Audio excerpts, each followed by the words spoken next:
Ubuntu n'amahoro bibe muri mwe biva ku Mana Data wa twese no ku Mwami wacu Yesu Kristo. Neema, amani kutoka kwa Bwana wetu iwe nanyi katika jina la Yesu Kristo. Ikaze mu kiganiro Healing Jesus Campaign. Karibu katika kipindi cha Healing Jesus Campaign. Omwumva ni Apostle Paul Simon kuva mu ishengero Holy City of God Temple, Kenya, Nairobi. Mnayemsikia ni mtume Leopold Sabimana kutoka katika kanisa la Holy City of God Temple, Kenya, Nairobi. Mbere ko dutangira dufite ijambo ryo kwaturira hamwe. Kabla ya kuanza tuna neno la kukiri kwa pamoja. Kwatura amagambo agize indirimbo nshya.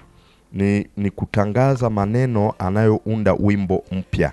Ni wowe ukwiriye kwenda igitabo no kumena ibimenyetso bigifatanije. Ni wewe unayestahili kuchukua kitabu hiki na kuvunja mihuri yake, kuko watambwe ugacungurira Imana abo miryango yose no mu ndimi zose. Kwa kuwa ulitolewa ukakomboa watu wa Mungu wa kila kabila, kila taifa, no moko yose no mahanga yose ubacunguje amaraso yawe, na nchi zote na lugha zote ukiwakomboa kwa damu yako, ukabahindurira Imana yacu kuba abami n'abatambyi kandi bazima mu isi, ukawafanya kuwa makuhani na wafalme wa Mungu wetu katika ulimwengu. Ino musi wa gatandatu. Leo ni siku ya Jumamosi. Musi wo gukira kw'indwara. Ni siku wa uponyaji wa magonjwa. Musi wo gukira kw'indwara. Ni siku ya uponyaji wa magonjwa. Aho uherereye hose, mahali popote ulipo, hari ubushobozi bwo gukira. Kuna uwezo wa kupona mw'izina rya Yesu. Kwa jina la Yesu. Yesu ni ukiza. Ni Yesu Kristo aponyaye. Yesu ni umukiza w'indwara zose. Yesu ndiye mponyaji wa magonjwa yote. Muri we harimo ubushobozi bukiza. Ndani mwake kuna uweza uponyaye. Muri iryo zina rya Yesu, katika jina hilo la Yesu, harimo ubushobozi, kuna uweza. Reka dusome ibyakozwe n'intumwa 19 guhera ku murongo 9. Wacha tusome katika kitabu cha Matendo ya Mitume kuanzia mstari wa 19. Navuga ngo ariko bamwe binangiye imitima banga kwizera batukira inzira ya Yesu imbere y'abantu, ava muri bo arobanura abigishwa, imisi yose agira impaka mu nzu kwigishirizamo ya Turano. Ni kitabu cha Matendo ya Mitume, ni sura ya 19 mstari wa 9. Panasema, lakini wengine walikaidi wakakataa kuamini, wakitukana ile njia mbele ya mkutano.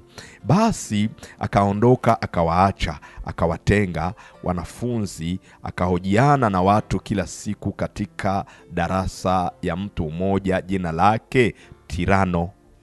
Agumya kugira atyo amara imyaka 2, nuko abatuye muri Aziya bose bumva ijambo ry'Umwami Yesu, Abayuda n'Abagiriki. 10. Mambo haya yakaendelea kwa muda wa miaka 2, hata wote waliokaa Asia wakalisikia neno la Bwana, Wayahudi kwa Wayunani. Kandi Imana yakoreshaga amaboko ya Paulo ibitangaza bikomeye.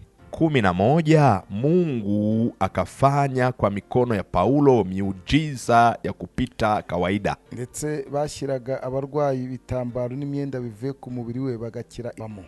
12. Hata wagonjwa wakaletewa leso na nguo zitokako mwilini mwake, magonjwa hayo yakawaondokea. Iki ni igihe Paulo yageraga muri Efeso. Hiki ni kipindi Paulo alipofika Efeso. Efeso icyo gihe niyo Turkiya y'uyu munsi. Efeso ya leo ndio Turkish ya leo. Niyo icyo gihe niyo Turkiya y'uyu munsi. Efeso ya leo ni huko Turkish leo. Icyo gihe Paulo agerayo. Kipindi hicho Paulo akawasili, atangira kubwira abantu iby'ubutumwa bwiza, akaanza kuwahubiri injili. Mugere yavugiraga ubutumwa bwiza mu masinagogi yaho, na alipokuwa anahubiri injili katika masinagogi, abantu bataje kumwanga ibyo bintu bya Yesu ntago ari byo, na watu wakaanza kumgombeza, hayo mambo ya Yesu Kristo hapana, sio. Abantu bavuga ngo batukira inzira ya Yesu imbere y'abantu. Watu wakasema wakatukana njia ya Yesu Kristo mbele za mkutano. Bataje kuvuga ngo uwo muntu siwe. Wakaanza kusema huyo mtu kabisa hafai. Izo nyigisho yigisha sizo. Hayo mafundisho sio. Yesu bari bafite amagambo menshi bamuvuga hatariyo. Yesu Kristo walikuwa na maneno mengi ya kuzungumzia yasiyofaa. Bamutangira kumutuka ku mugaragaro. Wakaanza kumtukana hadharani. Paulo avanga ibi ntago bizakunda. Paulo akasema hili halitowezekana, arangije ngatora abantu bamwe bemeye kuba bigishwa be, na baadaye akachagua waliokubali kuwa wanafunzi wake, ngaragenda akodesha inzu ishuri ry'umugabo witaga Turano, na akaenda akakodisha mahali darasa la mwanaume mmoja jina lake Turano, ngo ahindura ahantu azajya yigishiriza abantu iby'inzira ya Yesu, na akabadili kuwa mahali atakapokuwa anafundishia mambo ya Yesu, ngakomeza kubigira atyo, na akaendelea kufanya hivyo, ngo abantu bakajya baza no kumugishiriza impakaho, na watu wakiwa sasa wanakuja sasa kubishana naye mahali hapo. Icyo gikorwa Paulo agikora imyaka 2, na jambo hili Paulo alilidumisha kwa miaka 2. Biblia avuga ngo abatuye muri Aziya bose bumva ijambo ry'umwami Yesu. Biblia kabisa inasema vizuri, waliokaa Asia wakalishika neno la Bwana Yesu. Abayuda n'Abagiriki, Wayahudi na Wayunani, bose bumva ubutumwa bwiza, wote wakaipata habari njema. Ariko icyari gikomeye ahantu, cha ajabu mahali hapa, ngo Imana yakoreshaga amaboko ya Paulo ibitangaza bikomeye. Mungu alikuwa akifanya miujiza kupitia mikono ya Paulo. Abantu bakiraga indwara, watu walikuwa wanapona magonjwa, abantu barabohokaga, watu walikuwa wanafunguliwa, ngo kugeza igihe bajyaga bashyira abarwayi ibitambaro ve ku mubiri wa Paulo bagakira, mpaka ilifika mahali walikuwa wanachukua maleso atokao kwa nguo ya Paulo wanawapelekea wagonjwa wanapona, ndetse n'abadayimoni bakava mu bantu, na mapepo wachafu walikuwa wakiwatoka. Rero niki cyatumye abantu bo muri iyo Efeso iki gihe bumva ubutumwa bwiza kandi bagahinduka? Sasa ni kipi kilichofanya watu wa Efeso kipindi hicho wakasikiliza habari njema wakabadilika? Nuko Imana yakoresheje amaboko ya Paulo ibitangaza n'ibimenyetso. Ni kwa kuwa Mwenyezi Mungu alikuwa ametumia mikono ya Paulo kutenda miujiza. Ibitangaza n'ibimenyetso ni kimwe mu bituma abantu bemera. Miujiza na ishara ni baadhi ya vitu vinavyofanya watu waamini. So byatumaga ngo abarwayi bakira n'abadayimoni bakava mu buzima bw'abantu. Vilikuwa vinafanya wagonjwa wanapona na mapepo wanaondoka katika maisha ya watu. None icyo nkubwira ni kirero, ninachokuambia ni nini? N'uyu munsi wa none Yesu aracyakoresha amaboko y'abantu ibitangaza n'ibimenyetso. Hadi leo Yesu Kristo anatumia mikono ya watu kutenda miujiza na ishara.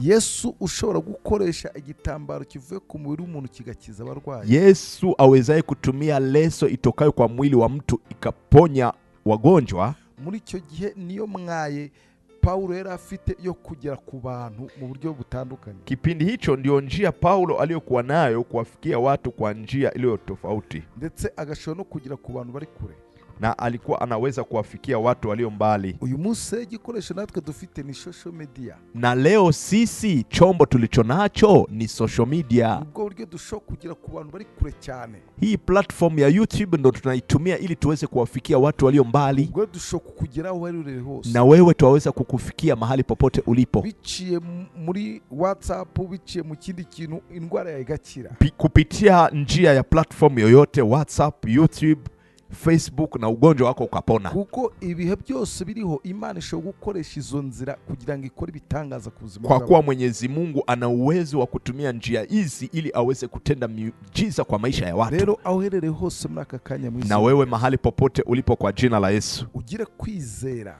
uamini, ugire kwizera, uwe na imani, ugire kwizera, uwe na imani kugira ngo wakire gukira mu izina rya ili upokee uponyaji kwa jina la Yesu. Imana yo kwizerwa, huyu Mungu wa kuaminiwa, ishobora gukoresha ijwi, anaweza kutumia sauti hii, ishobora gukoresha inzira ya Facebook, WhatsApp, anaweza kutumia njia ya Facebook, ya WhatsApp, ya Facebook, abantu bagakira kandi bakabohoka, na watu wakapona wakafunguliwa. Niyo mpamvu wizerane nanjye muri aka kanya. Ndio maana ninakuomba uamini pamoja nami muda huu mu izina rya Yesu, kwa jina la Yesu. Nirukanye iyo daimoni iteza uburwayi mu buzima, nimefukuza uo pepo asababishaye magonjwa katika maisha yako. Nirukanye umwuka mubi uteza indwara mu buzima, nimefukuza uo pepo aletayo magonjwa katika maisha yako. Nirukanye umwuka mubi uteza ubumuga mu buzima bwawe. Nimefukuza uo roho chafu asababishaye ulemavu katika maisha yako. Uwo mwuka mubi ndamwirukanye mu izina rya Yesu. Uo roho mchafu ninamfukuza kwa jina la Yesu.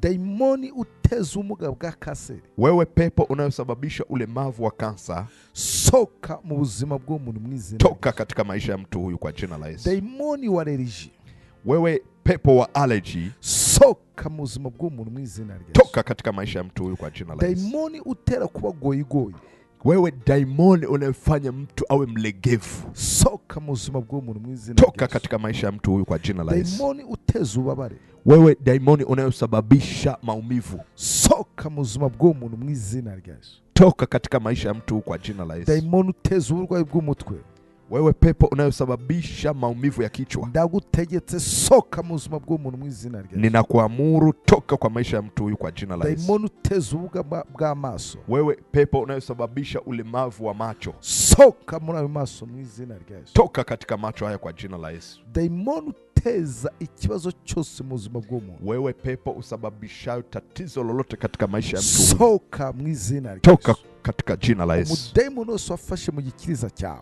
Pepo yoyote aliyoshika katika kifua chako, asoke mu izina rya Yesu. atoke kwa jina la Buri Yesu. majini yose atezaga ingorane mu buzima bwawe, Majini yoyote anayosababisha shida kwa maisha yako, asoke ave mu buzima bwawe mu izina rya yatoke Yesu. katika maisha yako kwa jina la Buri Yesu. mudayimoni wose urupfu, Kila pepo wa mauti, soka ava mu buzima bw'umuntu mu izina rya toka Yesu. katika maisha ya mtu kwa jina la Yesu. Soka ava mu buzima bw'umuntu. Toka katika maisha ya kila Uwo mtu. mudayimoni ukumajije igihe mu bitaro, Huo pepo ana muda amekulaza katika hospitali, ndamutegetse asoke mu izina rya Yesu. ninamwamuru atoke kwa jina la Yesu. Asoke mu buzima bwawe Atoke katika maisha yako mu izina rya kwa jina Yesu. la Yesu. Wa mudayimoni uteza ubumuga, Ewe pepo uletayo ulemavu, wa mudayimoni uteza uburwayi, ewe pepo uletayo ugonjwa, ndagutegetse kugenda muri aka kanya mu ninakuamuru izina rya kuondoka Yesu. muda huu kwa jina la Yesu. Ndavuze ngo dayimoni wa diabete, Ninatamka wewe pepo unayosababisha sukari, soka genda toka mu kwa izina jina la rya Yesu. Yesu.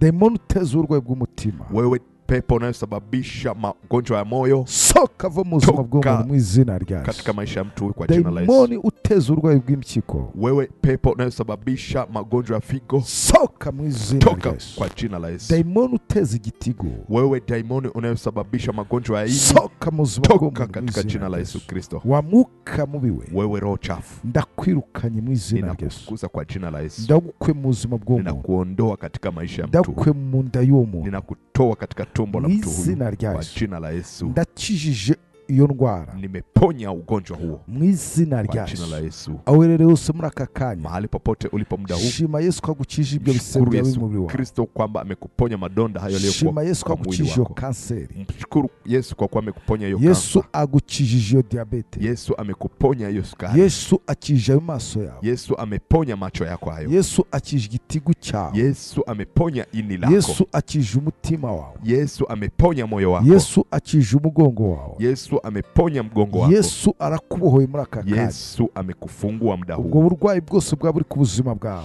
Hayo magonjwa yote yaliyokuwa kwa maisha Yesu yako, agwaye kubyuka kuri icyo gisasiro. Yesu amekupea kuamka katika kitanda hicho. Ubuzima buje kuri we mu izina rya Yesu. Uzima umekujia.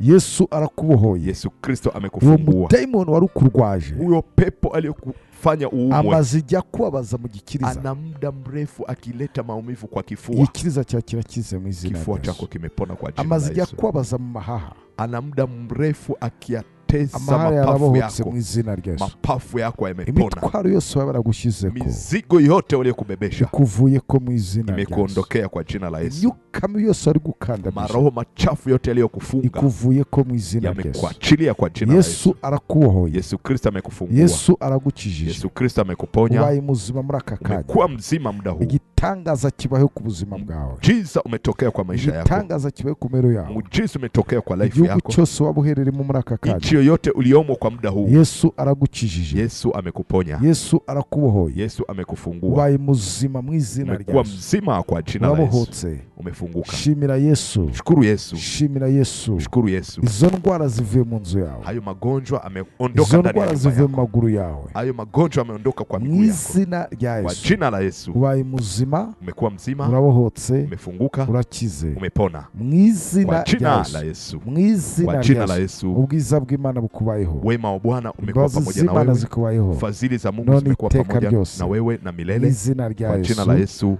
Amen. Amen. Shalom, Imana iguhezagire. Shalom, Mungu akubariki. Karibu ejo mu makoraniro. Karibu kesho kwenye kusanyiko. Twishimiye kubana nawe. Tunafurahi kuwa pamoja Mu nawe izina rya Yesu. kwa jina la Yesu. Amen. Amen. Ibuka nimero ya telefone. Kumbuka ile namba ya simu Gutanya 254 plus 254 743 743 942 942 757. Fata nanjye gusenga isengesho. Omba pamoja nami. Nukuri kugirwa neza n'imbabazi bizanyuma y'imisi yose nyiriho, nanjye nzamunzu w'iteka ryose. Amen. Hakika wema na fadhili zitanifuata siku zote za maisha yangu, nami nitakaa nyumbani mwa Bwana milele. Iteka gumugisha kurinde. Bwana akubariki na kukulinda. Iteka kumurikishiza maso akugire neza. Bwana akuangazie uso wake na kukufadhili.